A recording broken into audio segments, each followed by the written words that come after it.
Alors aujourd'hui, on se retrouve pour que je puisse te raconter le moment où je suis passé d'artisan à dirigeant, réellement, parce qu'il y a une vraie différence. Et surtout le moment où j'ai compris que si je continuais comme ça m'aurait bloqué à vie, tout simplement. Donc, si tu es artisan, tu vas comprendre ce que je dis. Si tu es patron, dirigeant d'une TPE, d'une PME même, arrivé à un moment où on atteint un plafond de verre. Donc, si tu veux, tu te retrouves dans des situations où moi, personnellement, j'étais frustré, j'étais épuisé, et je me rendais compte que finalement, j'échangeais mon temps contre de l'argent. Et le fait d'échanger son temps contre de l'argent, ben, quand tu regardes vraiment les choses objectivement, ça ressemble beaucoup au salariat. Au final, tu es sorti du salariat pour retrouver une certaine liberté, et tu te retrouves dans un modèle qui ressemble beaucoup au salariat, bon, bien que tu n'as pas de patron, si ce n'est le client, mais au final, tu te rends compte que c'est pas un vrai business, c'est pas une entreprise. Et là, j'ai compris, c'était impossible pour moi de continuer dans ce cas de figure, dans ce modèle-là. Ce qui s'est passé, ben, j'ai eu un déclic, comme je le dis dans la précédente vidéo, où j'explique un petit peu mon parcours. J'ai eu un déclic, arrivé à un moment, je me rends compte que c'est le commerce qui fait tout. C'est-à-dire que le fait d'avoir des clients entrants, le fait d'avoir des prospects, etc., permet d'avoir des chantiers. Et donc, du coup, à partir du moment où ça me permet à moi d'avoir des chantiers, comme tout artisan qui commence, tu sens que tu vas être coincé si tu continues avec ce rythme-là, même si tu embauches, même si tu as 2, 3, 4 salariés, dans tous les cas, tu échanges du temps contre un petit peu d'argent. Alors que tu pourrais aller chercher beaucoup plus, et donc c'est ce que j'ai fait. De façon générale, l'artisan ne sait pas vendre. Donc du coup, je suis arrivé à un constat simple, c'est que si j'allais chercher les chantiers et que je déléguais, bah finalement, moi, en fait, mon temps libre, il était toujours disponible. Donc j'avais toujours du temps disponible. Et donc c'est là tout l'enjeu, et là, la bascule, elle se fait ici. J'ai compris que le commerce, il passait avant tout, très clairement. Et donc finalement, je passe de plombier, artisan, à apporteur d'affaires. Et c'est vraiment là la bascule. Donc je commence à prendre des chantiers en élec, en plomberie. Donc c'était ma spécialité, hein, la plomberie. Et puis l'électricité, bon, c'est étroitement lié. Et j'arrive très rapidement à prendre des chantiers en carrelage, parce que pour les salles de bain, les cuisines, et puis de la maçonnerie. Et puis je commence à prendre de la menuiserie, du sol, de la peinture, etc. Parce que le besoin, il est criant. Il y a un besoin criant. Que vous le vouliez ou non, que vous le voyez ou pas, le besoin est là, il est réel.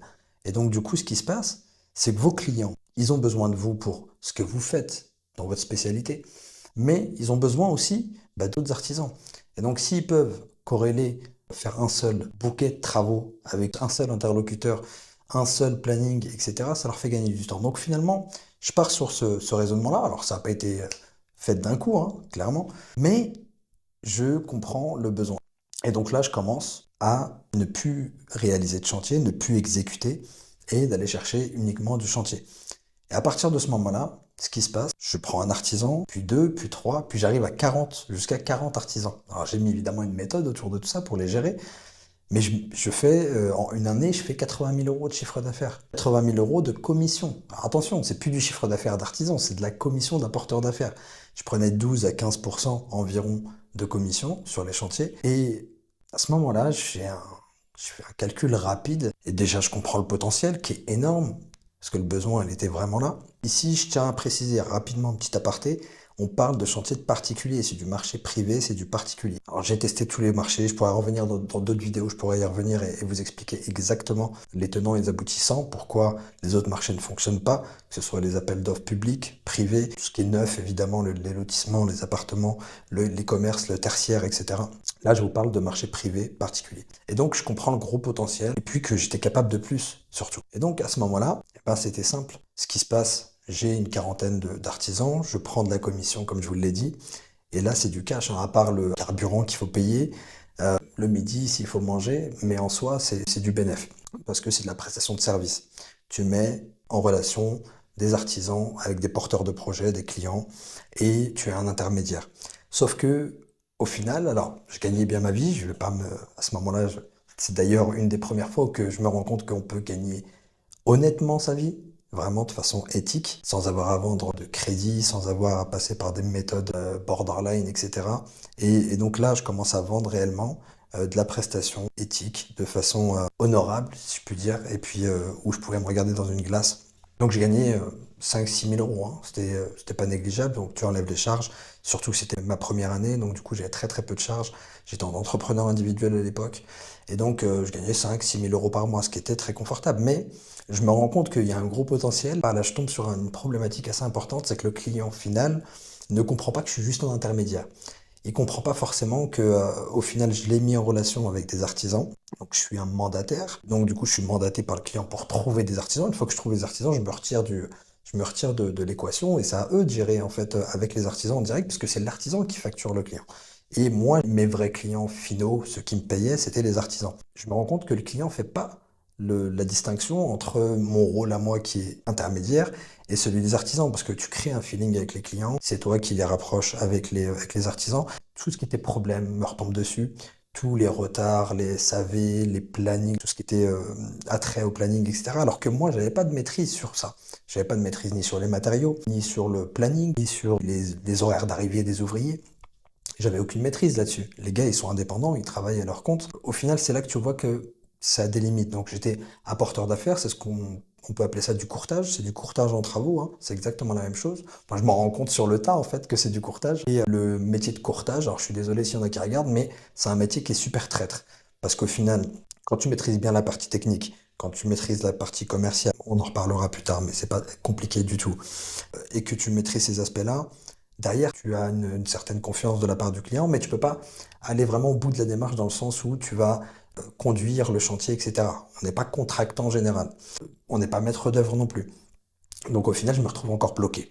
Donc je fais 80 000 euros de commission cette année-là. Je me retrouve bloqué, mais très rapidement. Là, je fais un calcul super rapide et vous allez comprendre. 80 000 euros de commission, ça représente quasiment 1 million d'euros de chiffre d'affaires généré pour les artisans. 1 million d'euros de chantier. Mais moi, 1 million d'euros à cette époque-là, mais c'était un truc de fou. C'était de la folie pour moi, 1 million d'euros de chantier. Donc là, qu'est-ce que j'ai compris? Bah, c'est que, en fait, je pouvais changer de game. Si je passais de courtier, donc de mandataire, à entreprise exécutante, ben ce chiffre d'affaires-là, c'était pour moi. Et donc 2019, je monte ma SARL, donc même pas une année, hein. Une année j'ai fait, en 2018 j'avais ouvert, en 2019, je crois que c'est février 2019 si ma mémoire est bonne, je monte en SARL, donc une entreprise plomberie, donc moi je suis diplômé de la plomberie, donc je veux une entreprise avec un code APE qui est plomberie et électricité. Donc là je commence à chiffrer, et donc je chiffre et donc j'encaisse. C'est moi qui encaisse, je maîtrise le planning, je maîtrise tout. Et au final, mes artisans, près de 40 artisans sous-traitants, au final se transforment en sous-traitants. Et donc travaillent pour moi. C'est plus moi qui travaille pour eux, mais c'est eux qui travaillent pour moi. Et là, en fait, je comprends que le système, il fait tout. C'est-à-dire que le système commercial et le système de gestion des artisans, donc des sous-traitants, fait toute ma boîte. Et là, clairement, la bascule, elle se fait à ce niveau-là parce que je commence à recruter. Donc je commence par une secrétaire dans un premier temps, puis un commercial, parce que la secrétaire, j'étais débordé au niveau administratif, il y avait des devis, il y avait des appels clients, ça fonctionnait bien, les clients étaient contents, etc. Donc ça fonctionnait. Après, je recrute une assistante et un chargé d'affaires, et donc un commercial que je forme. Et on reviendra sur la partie commerciale, parce qu'il n'y a pas besoin d'être un excellent commercial pour pouvoir vendre des travaux, alors que ce soit des travaux spécialisés ou des travaux généraux, il n'y a vraiment pas besoin. Je continue de vendre, je me concentre sur la vente, je commence à recruter un premier ouvrier. Et c'est là vraiment que le changement il se crée. Je commence à recruter un premier ouvrier, j'ai toujours mes sous-traitants. Donc en fait, mon volume de vente il grossit. De l'autre côté, je garde toujours mes sous-traitants qui exécutent. Et petit à petit, je commence à recruter mes techniciens, mes ouvriers. Donc j'ai commencé avec un plombier d'abord, puis un plaquiste, puis un carreleur. Et puis j'ai plus l'ordre dans la tête, mais j'ai pris tous les corps d'état. Et donc à chaque fois que je recrutais un ouvrier, là c'est une leçon importante à retenir, j'avais déjà la vision. Ça y est, c'était clair pour moi, je voyais le potentiel, et donc je savais ce que je voulais faire, et je recrute que des N3, N4. Et quand je les recrute dans les entretiens, je leur dis, les gars, si vous rentrez, si vous voulez que voilà, vous participez à cette aventure-là, sachez que le but c'est que vous deveniez chef d'équipe. Et que autour de vous, je crée une équipe, on prend des ouvriers, des N1, des N2, que vous managerez et qui donc qu'ils exécuteront avec vous sur les chantiers. Mais dans un premier temps, il va falloir aller au casse-pipe, il va falloir travailler, il va falloir charbonner sur les chantiers. Et donc je recrutais comme ça chaque corps d'état. Et donc j'ai recruté tous les chefs d'équipe du second œuvre. J'ai commencé par ça. Et là, je suis 100% d'autofinancement. C'est-à-dire que d'un côté, j'ai mes sous-traitants qui font tampon, mon volume de vente qui augmente, et petit à petit, plus mon volume de vente augmente, plus ben, je retire. Alors désolé s'il y a des sous-traitants qui regardent, mais bon, ils le savent, je retirais des chantiers forcément à mes sous-traitants. Et en fait, j'attendais systématiquement que mon volume de vente soit stable et augmente systématiquement. Et une fois que ça devenait vraiment automatique, à ce moment-là, je retirais des chantiers à mes sous-traitants et j'embauchais en interne. Et c'est ce qui m'a permis de pouvoir financer tout ça en autofinancement sans avoir à recourir ni au prêt ni au financement. On pourra en reparler plus tard. Et au final, première année 1,4 million, deuxième année 3,2 millions. Là, on parle de chiffres hors taxe. Troisième année, donc 5,4 millions. Donc là, on est en 2020, 2022, 3,2 millions. 2023, 5,4 millions. Et 2024, 6 millions. Et là, j'arrive à 70 salariés, 70 collaborateurs. Mais il y a une fatigue qui s'installe, je vous le cache pas. C'était pas un long fleuve tranquille, loin de là. De toute façon, dans le business, pour moi, et c'est une vérité vraie, j'en suis sûr, si tu travailles pas comme un acharné au début, si t'es pas obsessionnel dans ce que tu fais, tu n'y arriveras pas. Tu n'arriveras pas à exploser. Si tu as envie d'exploser, il y a deux solutions. Soit tu es un super businessman et tu as de l'argent à poser sur la table. On parle de 6 chiffres. Hein. Tu as 100 000, 200 000, 300 000 euros à poser sur la table. Tu peux monter quelque chose d'intéressant.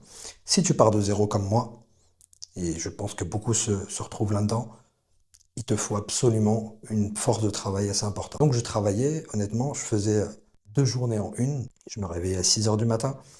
Je terminais à la première partie de ma journée à midi, donc je rentrais le midi manger. Je faisais une sieste obligatoire parce que j'étais KO et vous allez comprendre pourquoi. Et je repartais au travail 1 heure et demie après. Et donc du coup, là, je me changeais. Je prenais une douche, je me changeais et je repartais au boulot, donc 14 heures, de 14 à 15 heures à peu près. Et je travaillais jusqu'à 20 heures, 21 heures. Quand je rentrais le soir à la maison, de 21 heures à minuit, je faisais les devis. Parfois 1 heure, parfois 2 heures du matin quand on était sur des gros chiffrages. Et donc, j'étais épuisé. Vraiment, vraiment fatigué. Et donc, je sentais que mon système, au final, ben, plus tu grossis, plus ton système, en fait, il atteint sa limite. Et donc, mon système, il avait atteint sa limite à ce moment-là. Je recrute un conducteur de travaux, ça le fait pas. Un deuxième, ça le fait pas. Je recrute 6 conducteurs de travaux, ça fonctionne pas. Et je pensais que c'était lié aux humains. Alors, clairement, il y en a, voilà, ça le faisait pas. Et d'ailleurs, voilà, petit détail qui a son importance, les plus diplômés sont les moins performants. En tout cas, c'est mon cas. Alors, je dis pas que c'est général dans mon entreprise et dans les recrutements que j'ai pu faire. Et donc, au final, je me rends compte que c'est pas forcément les conducteurs de travaux, mais c'est le système. Je manquais d'organisation interne. Et donc là, je reprends tout de zéro. Je remets tout à plat. Je revois toute l'organisation. Et donc, on réorganise. Donc, je mets en place des réunions le mercredi pour les commerciaux. On faisait un point sur leur chantier, on faisait un point sur leurs clients. Ils devaient gérer les commandes, ils devaient gérer les achats, le choix des matériaux avec les clients. Et ensuite, ils passaient la main à la partie technique. Et donc, j'avais un chef d'équipe par corps d'état. Et donc, c'était une dizaine. Et donc, du coup, on faisait une réunion technique chaque semaine. Alors, on a commencé par la faire le vendredi. Ça fonctionnait pas. Ça fonctionnait pas idéalement. Et donc on l'a mise le jeudi, et là ça fonctionnait bien. On faisait le point avec chaque chef d'équipe sur ce qui s'est passé la semaine qui est en train de s'écouler. Donc ce qui s'est passé, est-ce que tout va bien, est-ce que les plannings sont respectés, est-ce qu'il y a besoin d'approvisionnement, est-ce qu'il y a des travaux supplémentaires, est-ce qu'il y a des blocages sur les chantiers, est-ce que la coordination avec les autres corps d'état se faisait bien, etc. Et on faisait le point évidemment aussi sur la semaine qui arrivait, avec un grand écran, soit dans la salle de réunion, très important, que tout le monde puisse visualiser. Et donc du coup, on faisait le point sur la semaine à venir. Donc s'il y avait des décalages, si les plannings allaient être respectés, donc on mettait à jour avant la semaine qui arrive. S'il fallait prévenir les clients, les commerciaux pouvaient prévenir les clients, ou moi-même, je pouvais prévenir les clients des éventuels retards, ou bien s'il fallait qu'on passe en avance parce qu'on avait un trou et à ce moment-là, il fallait qu'on passe en avance. Il y avait vraiment une optimisation du planning et là, c'est hyper important parce qu'on parle de rentabilité, on parle de satisfaction client et au final, tout se joue ici et on parle aussi d'épanouissement des salariés. Si les salariés ne sont pas épanouis, ta boîte, elle va virevolter. Alors, ça peut aller pendant un temps, mais arrivé à un moment, l'humain, ça reste l'humain. Et c'est ce qui est le plus compliqué d'ailleurs à gérer quand tu commences à avoir beaucoup de salariés. Et donc, du coup, si tu n'as pas un système interne qui permet d'avoir des petites soupapes par-ci par-là et puis d'avoir une organisation au cordeau, ça peut devenir compliqué très vite. Il y avait aussi la responsabilisation des chefs d'équipe qui était hyper important, le fait de responsabiliser les chefs d'équipe parce qu'au départ, on leur faisait leur planning, on leur prémâchait tout.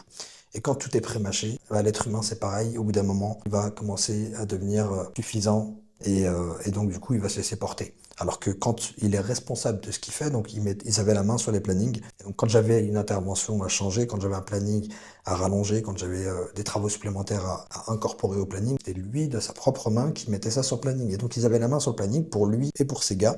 Et là ça changeait tout. Parce qu'au final, c'est lui qui l'a mis en place, c'est lui qui doit le mettre à jour systématiquement. On fait des réunions pour voir si tout est à jour. Il peut y avoir des retards, etc. Il n'y a pas de problème. Il faut avoir un management collaboratif. On va parler de management aussi parce que clairement, c'est aussi quelque chose qui c'est un levier assez important dans une entreprise. D'ailleurs, sans les salariés, on ne fait pas grand-chose, mais il faut qu'ils soient managés correctement pour performer. Et le planning était géré, les réunions, 2 fois par semaine, pas plus, ça sert à rien de faire des réunions pour faire des réunions. Donc, ce que tu dois retenir au final de tout ça, et donc c'est la leçon vraiment que je te donne, et j'en ai payé le prix fort, hein. Ça m'a coûté des dizaines, si ce n'est des centaines de milliers d'euros. Parce que quand tu recrutes un collaborateur, je sais pas si tu as fait le calcul, moi je l'ai fait avec le nombre de collaborateurs que j'ai recrutés, c'est plus de 100 recrutements que j'ai effectués. Et ben à ce moment-là, tu sais qu'un collaborateur, c'est minimum 10 000 euros. Moi, j'ai tout autofinancé, donc systématiquement, il fallait que j'ai suffisamment de trésorerie pour pouvoir. 10 000 euros, c'est quoi? C'est un ouvrier, son équipement, son véhicule, avec le flocage du véhicule, etc., et les rangements derrière dans le camion, dans l'utilitaire, l'ensemble de ses outils. Donc, suivant le métier, il peut y en avoir pour facile entre 1 500 et 3 000 euros, ne serait-ce que d'outils. Et puis, c'est 2 premiers mois, le temps qu'ils se mettent en jambes et qu'ils soient productifs. Et donc, du coup, au final, il y a un début, il y a un milieu, il y a une fin. Le début, c'est le commerce. Vends. Quoi qu'il arrive, vends. Il faut vendre. Parce que s'il n'y a pas d'argent sur la table, au final, tu peux rêver, tu peux essayer de mettre en place ce que tu veux, tu peux être le meilleur dans ton taf, tu peux avoir la plus belle entreprise, tu peux avoir le plus beau logo, le plus beau site internet, ce que tu veux. Si tu ne vends pas, si tu ne commercialises pas, s'il n'y a pas de signature, s'il n'y a pas de chiffres, ça sert à rien. Donc du coup, il faut vendre. Vraiment, focalise-toi sur les ventes. Et n'aie pas peur. C'est-à-dire que quand tu as de l'argent, quand il y a de l'argent qui rentre, il y a toujours des solutions. Tu peux voir tu peux imaginer le plus gros problème dans ta tête, le plus gros souci qui pourrait t'arriver. S'il y a de l'argent sur la table, il y aura des solutions. S'il n'y a pas d'argent sur la table, ça risque d'être très très problématique. Donc du coup, le commerce en priorité. Deuxièmement, l'organisation. Moi, j'avais fait d'abord le recrutement, puis l'organisation. Je suis assez vif, je travaillais énormément. Et donc, voilà, j'ai réussi, entre guillemets, à amoindrir les coûts et les risques. Mais tu organises d'abord ton entreprise. Une fois que l'entreprise est organisée, quand je parle d'organisation, on parle d'organisation interne, donc de gestion interne, et on parle d'organisation de chantier. Planning, CRM, donc gestion des prospects, des contacts, du commerce, et donc suivi, analyse de tout ça, le planning et la partie opérationnelle. Et ensuite, tu finis par le recrutement. Recruter vite, et il faut renvoyer les gens vite. Quand ça ne va pas, ne le garde pas. C'est pas parce qu'il est gentil, c'est pas parce que il est bon là-dedans, mais là-dedans il est pas bon, donc je vais essayer. Non, ne bricole pas. S'il est pas bon, s'il a un seul point faible, sors-le. Parce que ça coûte de l'argent. Les collaborateurs, ça coûte très cher en France. Donc voilà, la prochaine vidéo, je vais te parler du fait d'avoir autofinancé, comment j'ai autofinancé. Parce que ça peut paraître voilà, un petit peu surprenant. 99% des entreprises aujourd'hui font des prêts pour développer le financement. Je trouve ça juste dingue. Pour moi, dans mon principe, quand tu montes une boîte, il faut que la boîte, elle te rapporte de l'argent. C'est pas à toi d'être le produit. Parce que si tu es le produit des banques, au final, tu es en train de déjà te prendre un risque pour entreprendre, mais en plus, tu doubles ton risque, voire pire, parce que tu es en train d'emprunter de l'argent pour faire fonctionner un business. Alors que si tu n'as pas les bases, si tu n'as pas de commerce, si tu ne sais pas vendre, tu peux emprunter autant que tu veux, tu vas le cramer l'argent. Donc voilà, l'objectif vraiment dans cette nouvelle vidéo, ça va être de vous montrer comment on peut faire pour autofinancer. Et il y a un système derrière tout ça. Abonne-toi si tu ne l'es pas. J'espère que vous avez apprécié cette vidéo. Donc je vous dis à la prochaine.